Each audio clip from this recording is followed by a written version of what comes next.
ଦେଖନ୍ତୁ ୟାକୁ ମୁଁ କହିବି ଗୋଟେ ବ୍ୟକ୍ତିଗତ ସ୍ୱାର୍ଥ ପାଇଁ ସେ ଦଳ ବଦଳ କରିଛନ୍ତି ବୋଲି ମୁଁ କହିବି।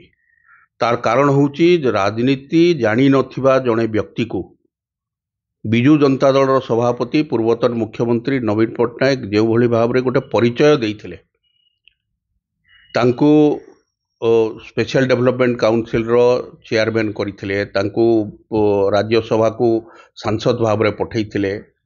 ସେ ସବୁବେଳେ କୃତଜ୍ଞ ରହିବା କଥା ଦଳ ପାଖରେ, ମାନ୍ୟବର ମୁଖ୍ୟମନ୍ତ୍ରୀ ପୂର୍ବତନ ମୁଖ୍ୟମନ୍ତ୍ରୀଙ୍କ ପାଖରେ ସେ ସବୁବେଳେ କୃତଜ୍ଞ ରହିବା କଥା। ଏବଂ ଏ କୃତଜ୍ଞ ରହିବା ବଦଳରେ ଯେଉଁଭଳି ଭାବରେ ସୁବିଧାବାଦୀ ରାଜନୀତି କରୁଛନ୍ତି, ଜଣେ ସୁବିଧାବାଦୀର ଚରିତ୍ର ସେ ଦେଖାଉଛନ୍ତି, ତେଣୁ ଏହା ତାଙ୍କ ପକ୍ଷରେ ଶୋଭନୀୟ ନୁହେଁ। ଯଦି ସେ ଯେଉଁ ଏଲିଗେସନ୍ ସବୁ ଆଣୁଛନ୍ତି, ଯେଉଁ ଆକ୍ଷେପ କରୁଛନ୍ତି ଯେ ଜିଲ୍ଲା ସ୍ତରୀୟ ନେତୃବୃନ୍ଦ ହଜାର ହଜାର କୋଟି ଟଙ୍କାର ଦୁର୍ନୀତିରେ ସାମିଲ ଥିଲେ, ବାଲି ରେ ବିଷାକ୍ତ ଛତୁଆରେ STSC ଜମି ଦୁର୍ନୀତିରେ ସାମିଲ ଥିଲେ, ତାଙ୍କ ପାଖରେ ଯଦି ପ୍ରମାଣ ଅଛି କେଉଁ ବ୍ୟକ୍ତି ବିଶେଷ ସେଥିରେ ସାମିଲ ଥିଲେ ଏବଂ ସେ ପ୍ରମାଣ ସେ ଦେଉନାହାନ୍ତି କାହିଁକି?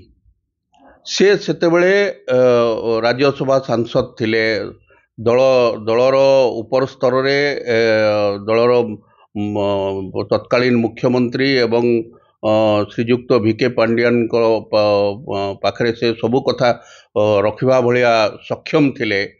ସେତେବେଳେ କାହିଁକି କଥା ଉଠେଇଲେ ନାହିଁ?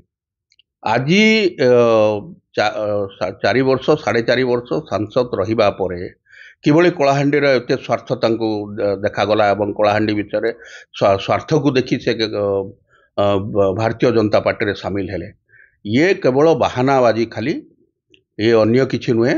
ନିଜର ସ୍ୱାର୍ଥ ହାସଲ କରିବା ପାଇଁ ଶ୍ରୀଯୁକ୍ତ ସୁଜିତ କୁମାର ଭାରତୀୟ ଜନତା ପାର୍ଟିରେ ସାମିଲ ହେଇଛନ୍ତି।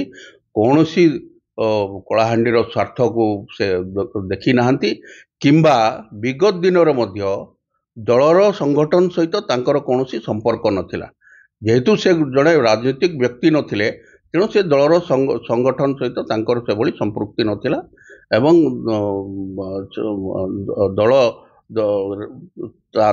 ଦଳ ପାଇଁ ସେ ବିଶେଷ କିଛି କାର୍ଯ୍ୟ କରିନାହାନ୍ତି ମଧ୍ୟ।